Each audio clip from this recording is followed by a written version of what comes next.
అందరికీ నమస్కారం.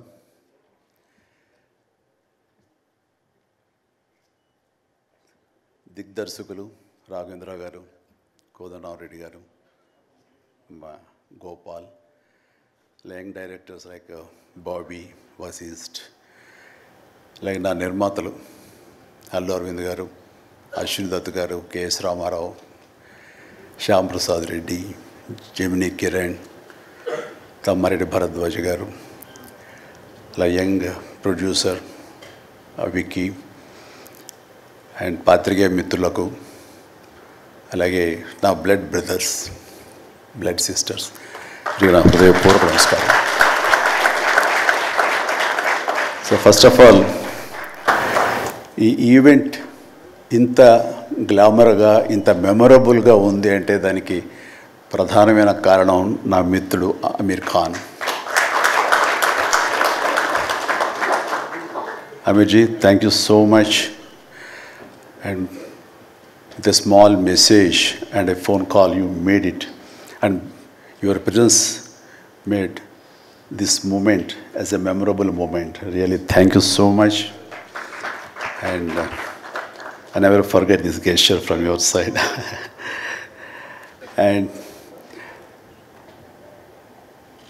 about Guinness Book of World Records, then ఊహించండి, I never expected, never dreamt about Guinness Book of World Record, because Guinness Bookకి మనకి ఏంటి సంబంధం అనే ఒక ఆలోచన ఏమైనా ఉంటుంది కదా సహజంగా. అలాగే నాకు అలాంటి ఆలోచన ఏమి లేదు. అలాంటిది నేను ఎదురు చూడనటువంటి ఒక గొప్ప ఆనర్ ఈ రోజున నా జీవితంలో నా ఈ సినీ ప్రస్థానం సంబంధించి తారసపడినందుకు ఆ భగవంతుడికి, దానికి కారణభూతులైన మా దర్శక నిర్మాతలకు, నా అభిమానులకు ఎప్పుడు నేను రుణపడి ఉంటాను. Thank you so much.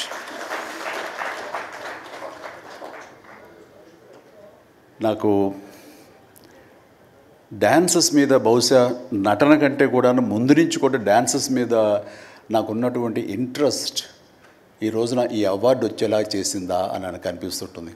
ఎందుకంటే ముందు నటనకి శ్రీకారం చుట్టే కంటే, ఓనమాలు దిద్దుకునే దానికంటే నేను ఫస్ట్ డ్యాన్స్కి నేను ఓనమాలు దిద్దానేమో అనిపిస్తుంటుంది.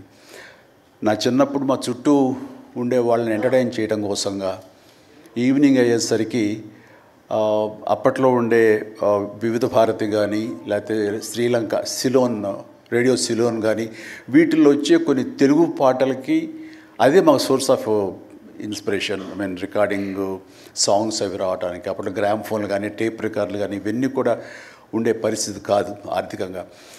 అలాంటి వారానికి ఒకసారి రేడియోలో ఎప్పుడు పాటలు వస్తాయా అని అందరూ ఎదురు చూసేవాళ్ళు. రాగానే శంకర్బాబుని పిలవండి, డ్యాన్స్ వేస్తాడు, మనల్ని అలరిస్తాడు అని వాళ్ళందరూ ఉత్సాహంగా ఉంటే, వాళ్ళ ఉత్సాహానికి నేను మరింత ప్రోత్సాహంగా తీసుకుని దాన్ని డ్యాన్స్లు వేస్తుండేవాడిని. అట్లాగా అవి డ్యాన్సులు అంటారా, బాడీ కదలిక అంటారా ఏమో తెలియదు, ఒక ఎనర్జీగా అవి ప్రజెంట్ చేయటం అనేది ఒక్కడే తెలుసు నాకు. 7th class, 6th class, 8th class ఆ ప్రాంతంలో.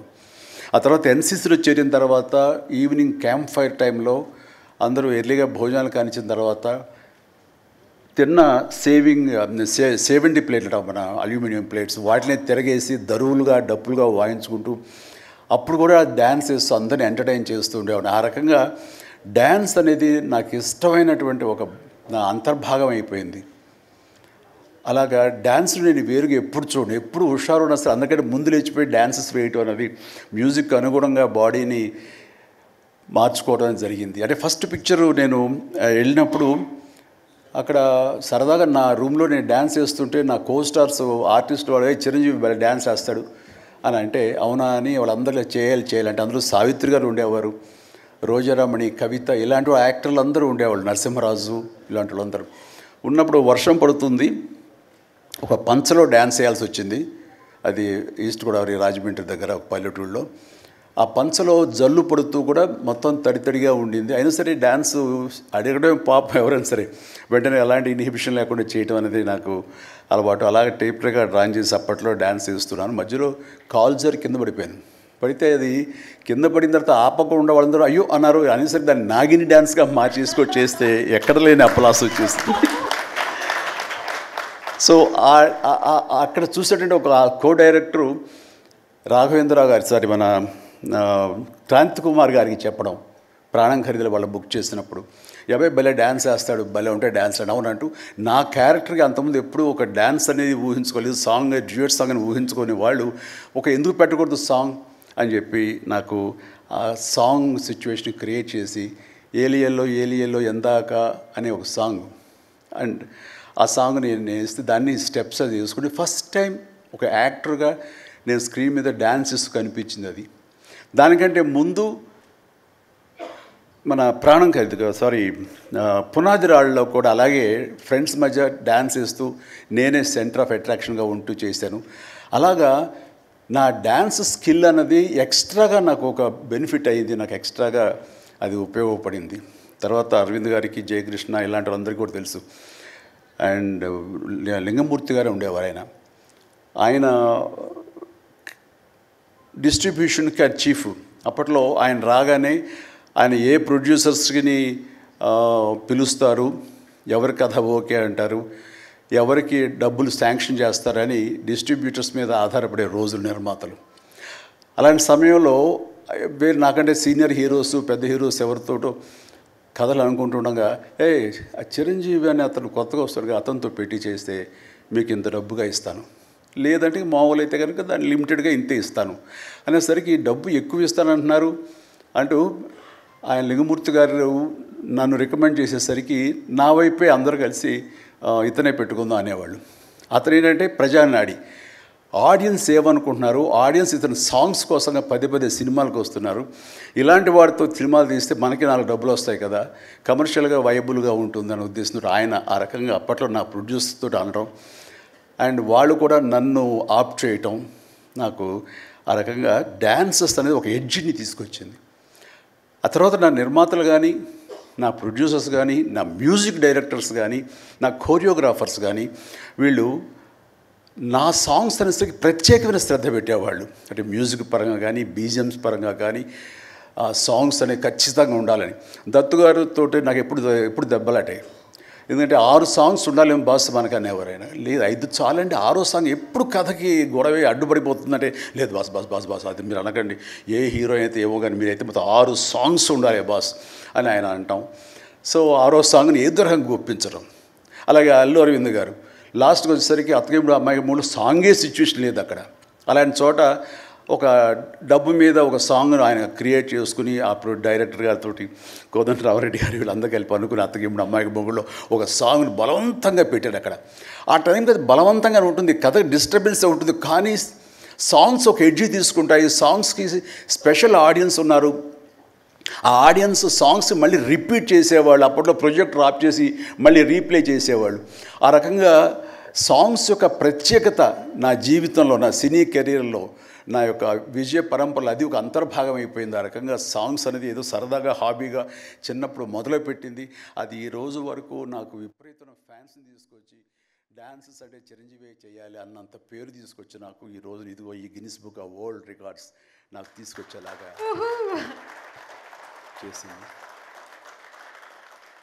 సో ఇది నిజంగా అనూహ్యమైంది. ఏదో నటనకు వస్తుంది అన్నారు, వస్తుంది. అలాగే పర్సనాలిటీకి, మన సీనియారిటీకి అవార్డ్స్ వస్తాయి అనుకున్నా వస్తున్నాయి, అన్నీ అవుతున్నాయి. ఇంక ఎందుకు వస్తాయి, ఏమన్నా వస్తాయి అనుకుంటే కనుక ఈ రూపంలో వచ్చింది. ఈ రకంగా నన్ను వరిస్తుంది అనుకోలేదు. అది కాకుండా Guinness book of world records అన్నది. So first of all thank you so much mister Richard. You have come all the way to give me this honour in the name of prolific dancer, actor of Indian screen. Thank you so much. Thank you. And then ఇంతకు మించి నేను ఎక్కువ ఏవి చెప్పలేను. But నా యొక్క ఈ విజయ పరంపరలో నేను కొనసాగడానికి నాకు ముందు నుంచి దోహదపడుతున్న నా నిర్మాతలకి, నా తోటి నటీనటులకు, నా టెక్నీషియన్స్కి, నా డైరెక్టర్స్కి ప్రతి ఒక్కరికి హృదయపూర్వక ధన్యవాదాలు మరొకసారి తెలియజేసుకుంటూ ప్రతి ఒక్కరికి నా అభినందనలు సెలవు తీసుకుంటాను. జై హింద్. Thank you sir. మీరు ఇంతకు మించి ఏమీ చెప్పరన్నారు, కానీ ఫ్యూచర్ ఫిల్మ్స్లో మళ్ళీ డాన్స్ చేసి మమ్మల్ని అందరినీ ఎంటర్టైన్ చేయండి సార్. ఒక్క ప్రామిస్ చేయండి సార్ ఫ్యూచర్లో. Is it a promise sir? విశ్వంబరలో ఉంది. Wow, that's amazing sir. ఇంకొక కోఇన్సిడెన్స్ మీరు గమనించుండరేమో, I know you're not feeling well. 22 September నాడు సార్ యొక్క డెబ్యూ అయింది. Sir, first film release on the 22nd September, and today is 22nd September. It is never ending. This year is officially amazing. This year is officially Mega Stars year.